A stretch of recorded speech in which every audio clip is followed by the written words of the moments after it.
রাত তখন প্রায় 10:30। পুরনো ঢাকার সরু গলি পেরিয়ে বাসার দিকে হাঁটছিলাম। যতই রাত হোক, এই গলিটা আমার চেনা, এখানে ভয় পাবার কথা না। কিন্তু সেদিন প্রথম 5টা পদক্ষেপে বুঝলাম কিছু যেন ঠিক নেই।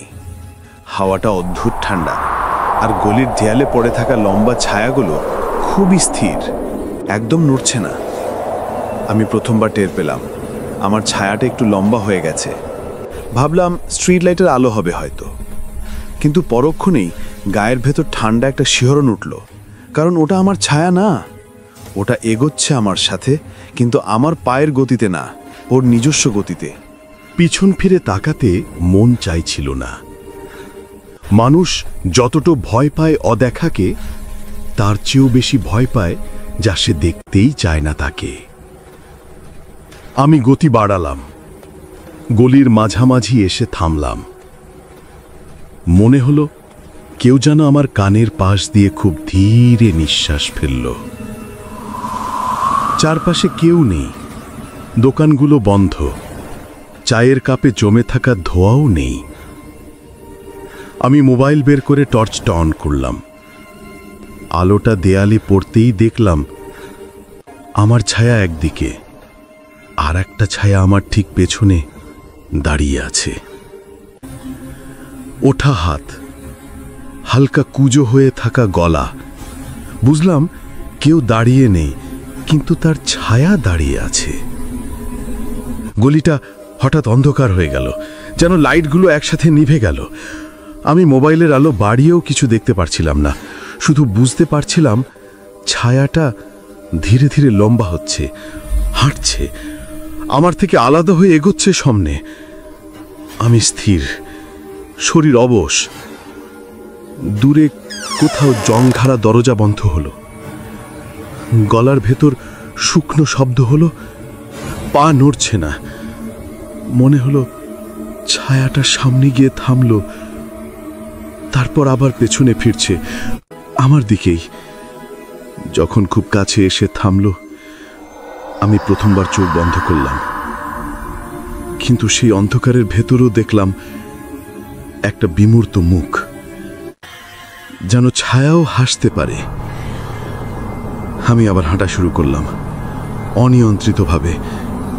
ছায়াটা এখন আমার ডান পাশে হাঁটছে, কিন্তু মাটিতে আমার কোনো ডান দিকে ছায়া নেই। হঠাৎ স্পষ্ট শুনলাম, কিন্তু সেটা আমার না, সেটা আমার পাশ থেকে আসছে। ভয়টা তখন আর বাইরে থেকে নয়, মনে হচ্ছিল ভেতরেই কেউ হাঁটছে। আমি মোড় ঘুরতেই দেখলাম গলির শেষের লাইটটা জ্বলছে। নিরাপদ মনে হলো। আমি গতি বাড়ালাম, লাইট পোস্টের ঠিক নিচে এসে গভীর শ্বাস নিলাম। এতক্ষণে মনে হলো বেঁচে গেছি, কিন্তু তখনই দেখলাম আমার সামনে মাটিতে আমার ছায়া নেই। আমি লাইটের নিচে দাঁড়িয়ে, অথচ মাটিতে কিছুই নেই।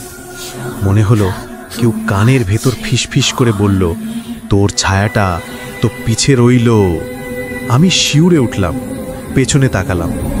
গলির গভীর অন্ধকারে দাঁড়িয়ে একটা ছায়া, একদম স্থির, আমার মতো দেখতে, কিন্তু মুখটা লম্বা, বিকৃত, আর মাথাটা কাত হয়ে আছে। আর সে আমার দিকে হাঁটা শুরু করল। আমি দৌড় দিলাম। মনে হচ্ছিল পুরো পুরনো ঢাকা আমার পেছনে তাকিয়ে আছে। দেয়ালের ভাঙা জানালা, রেলিং, ছাদের ছায়া সবই যেন জানে আমি কি থেকে পালাচ্ছি। দৌড়তে দৌড়তে একটা জায়গায় এসে মনে হলো রাস্তা বদলে গেছে, এটা তো আমার এলাকা না। গুগল ম্যাপ অন করলাম, কোনো নেটওয়ার্ক নেই, আকাশের ওপরে কোনো তারাও দেখলাম না। পুরো এলাকাটা যেন অন্য কিছুতে রূপান্তরিত হয়ে গেছে। মনে হলো রাস্তা নয়, একটা পুড়ে যাওয়ার চিত্রকর্মের ভেতর হাঁটছি। আমি শ্বাস নেবার চেষ্টা করছি, তখন আবার সেই শব্দ, ধীরে ভারী ছায়ার পায়ের শব্দ। ফিরে তাকালাম, ওটা এবার অনেক কাছে, এত কাছে যে বুঝলাম ছায়ার কোনো মানুষ নেই, ছায়াই যেন ছায়াকে বহন করছে। আমি চোখ বন্ধ করে দাঁড়িয়ে রইলাম। ভেবেছিলাম যদি না দেখি হয়তো থাকবে না, কিন্তু অনুভব করলাম আমার পায়ের কাছে ঠান্ডা একটা হাওয়া থামল। শরীর জমে গেল। তারপর খুব ধীরে ঠিক আমার শ্বাসের ওপরে একটা ফিসফিস শব্দ উঠল। যার ঝাঁঝা নেই সে কখনো বাড়ি ফিরে না। আমার শরীর ঝাঁকুনি খেলো। আমি আবার দৌড় দিলাম। এবার রাস্তা আসল জায়গায় ফিরে এলো। আমি বাসার ফটক দেখতে পেলাম। বুক ফেটে কাঁদার মতো স্বস্তি। ফটক খোলার সময় বুঝলাম কেউ আমার কাঁধে হাত রাখল।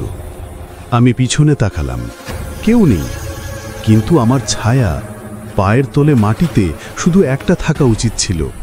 দুটো দাঁড়িয়েছিল, একটা আমার আর একটা যে আমার পাশে দাঁড়িয়ে আছে, কিন্তু আমি দেখতে পাচ্ছি না। ছায়াটা আস্তে আস্তে মাথা তুলল। মনে হলো ওটা আমার নাম ধরে ডাকতে যাচ্ছিল। ঠিক তখনই বাতি নিভে গেল। এরপর কি হয়েছিল আমি বলতে পারি না। আমি শুধু জানি পরের দিন ভোরে যখন ফটকের সামনে আমাকে অচেতন অবস্থায় পাওয়া যায়, লোকজন একটা কথাই বলেছিল, ভাই আপনি এখানে একা ছিলেন না, দুইজনের ছায়া দেখা গেছে।